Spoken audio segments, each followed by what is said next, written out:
আসসালামু আলাইকুম। আশা করি সবাই আপনারা ভালো আছেন। আলহামদুলিল্লাহ আমিও অনেক ভালো আছি। তো আজকে একটু কথা বলবো যে আমার চারা গাছগুলি কিভাবে আমি বড় করলাম বা কখন খাবার দিতে হবে। তো যারা ভিডিওটা দেখবেন আশা করি সম্পূর্ণ ভিডিওটা দেখবেন। আর দেখতে যদি আপুর ভিডিওটা ভালো লাগে তাহলে সবাই লাইক, কমেন্ট, শেয়ার করে পাশে থাকবেন। আমার নতুন যারা আছেন চ্যানেলটা সাবস্ক্রাইব করে দিবেন। যারা করছেন তাদেরকে অসংখ্য ধন্যবাদ। তো অ্যা আসলে যারা আমরা সবসময় বাগান করি, তারা অবশ্য অনেকটাই বুঝি। তো যারা একেবারেই নতুন মাত্র বাগান শুরু করছেন বা করতেছেন, তো তাদের অনেক সময় অনেক সমস্যা হয়। তো আশা করি তারা যদি ভিডিওটা দেখেন বা সম্পূর্ণ ভিডিওটা শেষ করেন তাহলে ইনশাআল্লাহ অনেকটাই উপকারে আসবে। তো দেখেন সরিষা ফুল থেকে কতগুলো সরিষা হয়ে গেছে আলহামদুলিল্লাহ। তো দেখি শেষ পর্যন্ত কতটুকু হয়। তো যাই হোক যেমনটা আজকে থাম্বনেলে দেখছেন যে চারা গাছে কখন খাবার দিতে হবে। তো আমরা যারা চারা গাছ লাগাই দেখা যায় একটা বীজ থেকে চারা দেওয়ার পরে চারাটা যখন একটু বড় হয় তখন আমরা কিন্তু অন্য টবে কিন্তু গাছটা লাগিয়ে দেই। তো লাগিয়ে দেওয়ার পরে তখন অ্যাম কখন আমরা খাবারটা দেবো সেই খাবারটা কিন্তু অনেক ক্ষেত্রে বুঝি না। দেখা যায় অনেকে লাগিয়ে দেওয়ার দেখা যায় ২-১ দিন পরেই কিন্তু গাছে খাবার দিয়ে দেয়। তো তাতে করে দেখা যায় অনেক সময় গাছ কিন্তু বাঁচে না, মারাও যায়। কারণ যেহেতু শিকড় তখন অনেক ছোট থাকে, তো শিকড় যদি গাছে মাটির মধ্যে না ছড়ায়, তখন কিন্তু খাবারটা দিলে কিন্তু শিকড়টায় গাছটা তখন কিন্তু খাবারটা গ্রহণ করতে পারে না।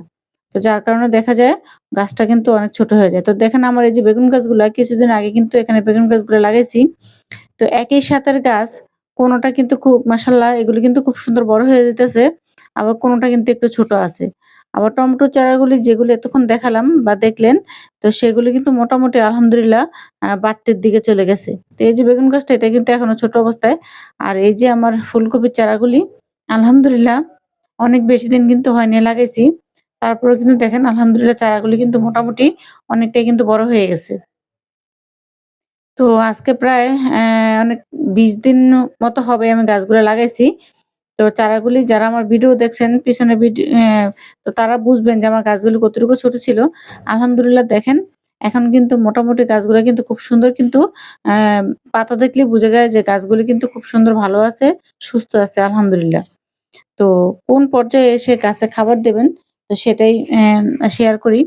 তো যখন চারা গাছটা লাগাবেন, তো লাগানোর পরে তখন দেখা যাবে যে এই আপনার লাগানোর কিছুদিন পরেই কিন্তু গাছে খাবার দেওয়া যাবে না। কারণ গাছটা আপনার এক জায়গা থেকে এনে অন্য জায়গায় যদি আমরা যদি লাগাই, তাহলে কিন্তু গাছটা সেট হতে কিন্তু একটু সময় লাগে। যেমন এই যে কপির চারাগুলি এখানে কিন্তু ফুলকপির চারা, বাঁধাকপির চারা। তো আমার এইটা হচ্ছে বাঁধাকপির চারা। আর পাশে যেটা বড় পাতা দেখতেছেন সেটা ফুলকপির চারা। তো যারা চারা গাছ লাগিয়েছেন বা লাগান তারা কিন্তু অবশ্যই চিনেন। আবার অনেকে হয়তোবা চিনেন না। এই যে ছোট চারা যেগুলি গোল পাতা সেগুলো হচ্ছে পাতাকপি। আর যেগুলি হচ্ছে লম্বা পাতা ওগুলি হচ্ছে ফুলকপির চারা। তো দেখেন একই সাথের গাছ অনেকগুলা কিন্তু বড় হয়ে গেছে, অনেকগুলা বড় হয়নি। তো এখানে চারাও কিন্তু অনেক সময় ছোট বড় থাকে। তো গাছটা যখন লাগাবেন, লাগানোর ৫ থেকে ১০ দিন পরে গিয়ে যখন দেখবেন চারা লাগানোর পরে এরকম মাঝখান দিয়ে নতুন পাতা বের হইতেছে, তখন বুঝবেন যে আপনার গাছটি মাটিতে সেট হয়ে গেছে।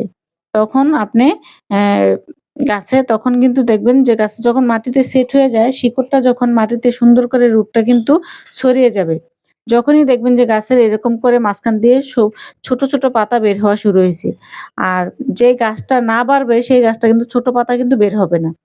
তো তখনই কিন্তু যখন দেখবেন গাছের ছোট্ট পাতা বের হওয়া শুরু হয়ে গেছে মাঝখান দিয়ে, তখন খুব সুন্দর করে ১০ দিন থেকে ১২ দিন বা যতদিনই সময় লাগে, তার মধ্যে কিন্তু নিয়মিত গাছে পানি দিবেন। গাছের মাটি যাতে একেবারে না শুকায়। অনেকেই আমাকে প্রশ্ন করেন মাঝখান দিয়ে একটু বলে নেই যে গাছে কতদিন পর আমি পানি দেই। তো এই যে মাটিগুলা যে টবের আমার ভিজা আছে, সেই টবে কিন্তু আমি পানি দেই না। অ্যাম টবও ভিজা আছে, মাটিও কিন্তু একেবারে এমন না যে না গাছের গোড়া পচে যাবে। তো এমত অবস্থায় কিন্তু গাছে কিন্তু পানি দেওয়ার তেমন প্রয়োজন নেই। যে টবটা দেখবেন যে গাছের টবের মাটিগুলা শুকিয়ে গেছে বা একটু বড় গাছ যেমন এই যে সিম গাছগুলা লতানো গাছ, এটার মধ্যে কিন্তু পানি দিতে হবে। বা এই যে টমেটো গাছগুলা এগুলোর মধ্যে কিন্তু রেগুলার কমপক্ষে ১ বার করে কিন্তু পানিটা অবশ্যই দিতে হবে। তো এইভাবে করে পানি দিবেন। আর ছোট চারা গাছে যখন দেখবেন যে না গাছের গোড়ার মাটি ভিজা আছে তখন আর পানি দিবেন না। প্রয়োজনে ১ দিন ২ দিন যতদিন লাগে ততদিন পরপর পানি দিবেন। সেটা গাছ বুঝে আপনাকে পানি দিতে হবে। তো যাই হোক যখন গাছের শিকড়টা সেট হয়ে যায় তখন কিন্তু গাছে কিন্তু খাবারটা দিয়ে দিতে হয়। তো আর কি খাবার দিবেন? যাদের এরকম সরিষার খোল ভিজানো আছে, কিছুদিন আগে আমি এই খাবারটা রেডি করে রাখছি। তো সরিষার খোল ভিজানো আছে, তারা এরকম ১ মগ যদি সরিষার খোল নেন, তার সাথে আরো যে মগটা দিয়ে নিবেন, তার সাথে আরো ১০ মগ পানি মিশিয়ে এক্কেবারে পাতলা করে তারপরে কিন্তু চারাগাছে কিন্তু দিয়ে দিবেন। সামান্য পরিমাণে করে চারাগাছে দিয়ে দিবেন। আ তো আর এই সরিষার খোলটা যারা ভিজিয়ে রাখেন, অনেকের হয়তোবা পোকা হয়। আমারও হয়তো মাঝে, মাঝে অনেক সময় হয়ে যায়। যখন একটু নাড়াচাড়া কম দেই। তো এরকম করে যদি একটু ১ দিন পর, পর যদি নাড়াচাড়া দিয়ে রাখেন, তাহলে কিন্তু পোকাটা তেমন আর হবে না। আর যদি এখান থেকে ব্যবহার করেন, তো ব্যবহার করার পরে কিন্তু আবার নতুন করে একটু পানি দিয়ে দিবেন। তখন দেখবেন সেখানে আর পোকাও হবে না, তেমন আর দুর্গন্ধ হবে না। তো আশা করি বুঝতে পারছেন যে কখন চারা গাছে খাবার দিবেন। তো আবারও বলি যখন দেখবেন গাছে নতুন পাতা বের হওয়া শুরু হইছে, গাছটা মোটামুটি তখন বুঝবেন যে আপনার টবের মাটির সাথে সেট হয়ে গেছে। তখন একেবারে পাতলা করে সরিষার খোল ভেজানো পানি দিয়ে দিবেন। পাতলা মানে একেবারেই পাতলা করে। তো যাদের সরিষার খোল না থাকে তারা সবজি খোসা ভেজানো পানিটা ভিজিয়ে ওই একই রকমভাবে ১ মগ যদি সরিষার খোল ভেজানো পানি অথবা সবজির খোল ভেজানো পানি নেন, তো সেটার মধ্যে আরো ৫ মগ বা ১০ মগ পাতলা করে পানি একেবারেই পাতলা করে চারা গাছে দিয়ে দিবেন। তো আলহামদুলিল্লাহ আমি কিছুদিন আগে কিন্তু দিয়ে দিছি। দেওয়ার পরে তো দেখতে চারা গাছগুলির চেহারা দেখলেন যে আলহামদুলিল্লাহ কতটুকু সুন্দর আছে। তো গাছের পাতা দেখলেই গাছ দেখলেই বুঝবেন যে আপনার গাছ কতটুকু সুস্থ আছে, কতটুকু খাবারের প্রয়োজন আছে। তো এটা একটু বুঝতে হবে কষ্ট করে।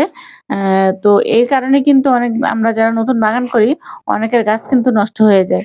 তো বুঝতে পারি না বা পারে না কোন গাছে পানি দিতে হবে বা কোন গাছে দিতে হবে না। কোন গাছটা একটু শ্যামার মধ্যে আছে, রৌদ্র একটু কম পায়। এগুলো একটু খেয়াল করতে হয়। এই জিনিসগুলো যদি একটু খেয়াল করি আমরা, তাহলে দেখব যে আমাদের বাগানটা কিন্তু আসলে কিন্তু সুন্দর হয়। তো আলহামদুলিল্লাহ আমার গাছগুলি মোটামুটি এখন পর্যন্ত ভালো আছে। তো নিয়মিত একটু যত্ন করতে হয়। যতই আমরা বলি যে একেবারে যত্ন ছাড়া, আসলে একেবারে যত্ন ছাড়া কিচ্ছু হয় না। ওই ছোট, ছোট একটু, একটু যত্নই কিন্তু আমাদের কিন্তু বড় একটা সাফল্য কিন্তু এনে দেয়। তো যখন দেখবেন যে আপনার ছোট একটু অ্যা কষ্ট, আসলে কষ্ট না, যারা বাগান করি আসলে কিন্তু আমাদের কাছে এটা কষ্ট মনে হয় না। বাগান করা কিন্তু খুব শখের একটা জিনিস। যারা বাগান করে শুধু তারাই জানে। তারা ছাড়া কিন্তু আর কেউ এই শখটা উপলব্ধি করবেও না, আর বুঝতেও পারবে না। তো সেজন্যই যারা আমরা বাগান করি, আমাদের সন্তানের মতো আমরা যদি বাগানটার দিকে একটু না তাকাই, তাহলে মনে হয় যে বাগানের অনেক বড় ক্ষতি হয়ে যায়। আর একবেলা যদি গাছ না দেখি, তাহলে কিন্তু মনেও কিন্তু শান্তি লাগে না। সবসময় কিন্তু আমাদের কিন্তু গাছ কিন্তু দেখতেই হয়। তো আর গাছের কাছে যদি একদিন আপনি না আসেন, তো গাছের যেহেতু জীবন আছে, গাছও বুঝে যে আমাকে যে যত্ন করে সে কিন্তু আমার কাছে আজকে আসলো না। আসলে আপনি যদি গাছগুলার কাছে এসে যদি একটু হাতও বুলিয়ে দেন, তাহলে কিন্তু গাছও কিন্তু খুব সুন্দর খুশি হয়। আসলে এটা আমার কাছে মনে হয়। তো এটা কার কাছে কি মনে হয় জানি না। তো যারা বাগানটা শুরু করবেন, একটু মন থেকে শুরু করবেন। মন থেকে শুরু করলে দেখবেন যে আপনার সবকিছু সুন্দর হবে। আপনি সবজিও পাবেন, ফলনও পাবেন। এগুলি কিন্তু পাবেন। তো আজকে আর বেশি সিম হারভেস্ট করব না। যতটুকু একটু বেশি বিচি হয়ে গেছে সেগুলি একটু উঠিয়ে নিলাম। তো নিজ হাতে যখন দেখবেন যে এরকম একটু, একটু করে ফসল আপনি পাইতেছেন, তখন দেখবেন যে এর আনন্দের কোনো সীমা থাকে না। তো যাই হোক বাগান করুন। আসলে বাগান করলে ডিপ্রেশন কমে, মন ভালো থাকে, শরীর সুস্থ থাকে। আপনার মন খারাপ লাগলে একটু গাছের কাছে আসবেন। গাছগুলির সাথে কথা বলবেন। একা একাই বলবেন যে, "এই গাছটা আমার একটু অসুস্থ হয়ে গেছে বা এই গাছটা একটু কম বাড়তেছে।" এরকম একটু কথা বলে দেখবেন নিজের কাছে কিন্তু অনেকটাই ভালো লাগে। তো দুবেলা করে পানি দেওয়ার এখন শীতকালে প্রয়োজন নাই। যেগুলাতে একেবারে ছোট চারা সেগুলোতে তো প্রয়োজনই নাই। যেগুলি বড় চারা সেগুলির মধ্যে দিনে ১ বার করে ইনশাআল্লাহ পানি দিলে হবে। আর অনেক বেশি বড় গাছ হলে যদি দেখেন যে না পানি শুকিয়ে যায়, তাহলে দুবেলা করে একটু পানি দিয়ে দিবেন। আর ওই যে সপ্তাহে ২ দিন করে পারলে একটু খাবারটা দিবেন। এই কষ্টটুকু যদি একটু আমরা করি, ইনশাআল্লাহ খুব সুন্দর একটা বাগান কিন্তু আমরা কিন্তু পাবো।